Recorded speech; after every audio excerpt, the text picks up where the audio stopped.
Iran की America को बड़ी धमकी, इजरायल को हथियार देने पर धमकी दी गई। ईरान की धमकी के बाद से तनाव बढ़ गया है। ईरान भी इजरायल पर कर सकता है हमला।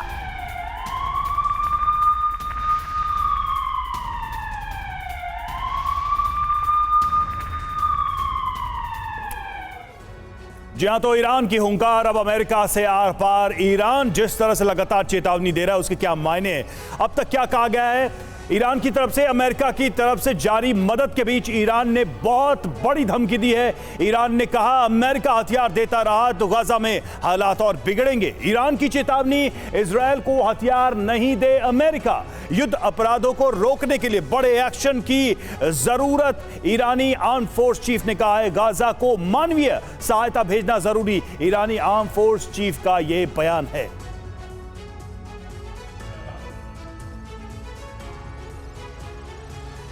तो ईरान ने हुंकार भर दी है और अब अमेरिका से आर पार के मूड में है ईरान। बड़े सवाल जो उठ रहे हैं वो ये है कि क्या अमेरिकी मदद जारी रहेगी तो जंग में उतरेगा ईरान? क्या इजरायल पर ईरान की तरफ से भी हमला होगा?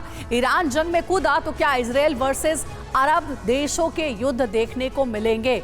तो देखिए, ये बड़े सवाल है क्योंकि ईरान लगातार चेतावनी दे रहा है और इस युद्ध को लेकर के कड़ी नाराजगी भी जाहिर कर चुका है। हमारे साथ खास मेहमान भी जुड़े हुए हैं, उनसे भी जरा बात करते हैं और उनसे समझते हैं कि क्या सिचुएशन बनी हुई है। थापर सर, ईरान ने सीधे सीधे कह दिया कि अगर अमेरिकी मदद जारी रहेगी इसी तरीके से इजरायल को, तो वो दिन दूर नहीं है जब ईरान को भी मजबूरन इस युद्ध में कूदना पड़ेगा। क्या ये सिचुएशन बनती नजर आ रही है कि इजरायल पर अब ईरान भी हमले की तैयारी कर रहा है? देखिए, इसका एप्रीहेंशन तो शुरू से ही रहा है।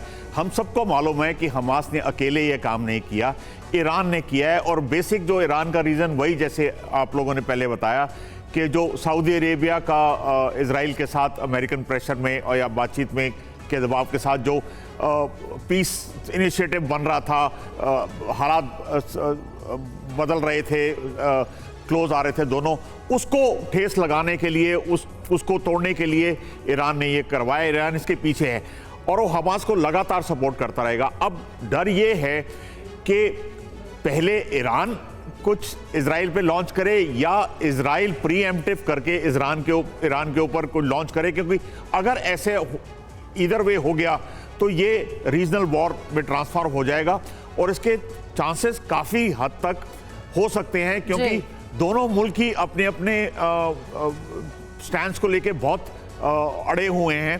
तो मुझे ज़्यादा ये लगता है कि इजराइल प्रीएम्प्टिव शायद ईरान के ऊपर लॉन्च करे तो ये एक युद्ध बढ़ सकता है। और सर, ये भी तो समझना होगा कि अगर अमेरिका इजरायल को मदद पहुंचा रहा है तो उधर हमास को पर्दे के पीछे ही सही ईरान भी बड़ी मदद पहुंचा रहा है। इस बीच एक बड़ी खबर, हमास के हथियारों पर इजरायल का कब्जा, और बताया जा रहा है कि TV9 के कैमरे पर हमास के हथियारों का जखीरा भी देखने को मिला है। आपको रिपोर्ट दिखाएंगे।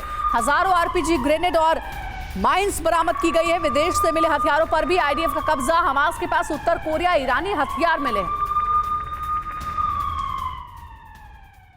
हम इस समय मौजूद हैं उस जगह पे जो आर्म्स एंड एम्युनिशन डिपो है, और ये इजराइल का वो एरिया है जो बहुत ज़्यादा संवेदनशील है, क्योंकि इसी एरिया में ना सिर्फ इजराइल ने अपने सैनिकों के आर्म्स एंड एम्युनिशन बल्कि वो भी आर्म्स एंड एम्युनिशन रखे हैं जो हमास से पाए गए। अगर आप ये जखीरा देख रहे हो, ये सिर्फ बताया जा रहा है कि 1% है हमास के पकड़े हुए चीज़ों का।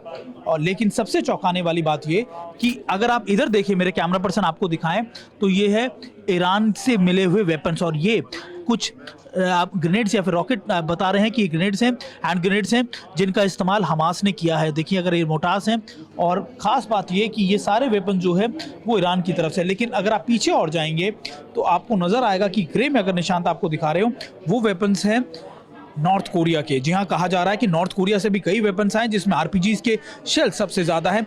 बाकी के ज़्यादातर शेल जो है वो ख़ास तौर पर हमास ने ही तैयार किए हैं। और अगर आप देखें, ये वो RPGs हैं, ये वो चीज़ें हैं जो हमास अक्सर अपने लिए इस्तेमाल करता था।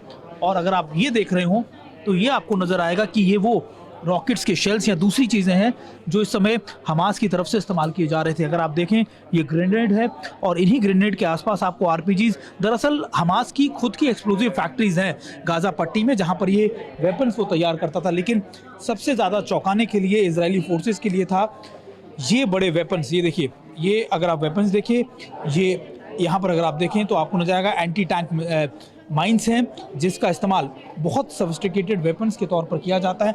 अगर आप देखें निशान, अगर वो आप दिखाएं कि वो वेपन जो हैं वो मैग्नेटिक माइंस हैं, यानी वो माइंस हैं जो बहुत नए हैं, और इसी वजह से सबसे ज़्यादा इजराइल की सेना को चौंकना भी पड़ा, या फिर उनको शौक लगा कि किस तरीके से इन वेपन्स का आना अपने आप में कितना इम्पोर्टेंट था इजराइल हमास के लिए। और देखिए, मैं कैमरा पर्सन आपको दिखा रहे हूँ, तो ये माइंस अलग अलग माइंस हैं। अगर आप देखें यहाँ ना सिर्फ माइंस बल्कि जिस तरीके के मैग्नेटिक टैंक्स के लिए जो माइंस हैं वो इस्तेमाल किए गए, फिर आईडीज़ का इस्तेमाल किया गया। ये आईडीज़ हैं जो लगातार उनके कॉन्वॉयज़ को टारगेट करने के लिए किया गया, और फिर बड़े माइंस भी हैं जो हैवी टैंक्स या फिर आर्मर्ड व्हीकल्स के लिए इस्तेमाल किए जाते हैं। दरअसल इन सारे वेपन्स का इस्तेमाल हमास इन इलाकों में कर रहा था, और ये बहुत इंपॉर्टेंट है क्योंकि इजराइल को भी नहीं पता था कि अभी कितने ज़्यादा आर्म्स एंड एम्यूनिशन जो हैं वो इजराइल की फोर्सेस यानी हमास की तरफ से इस्तेमाल किए जा रहे हैं।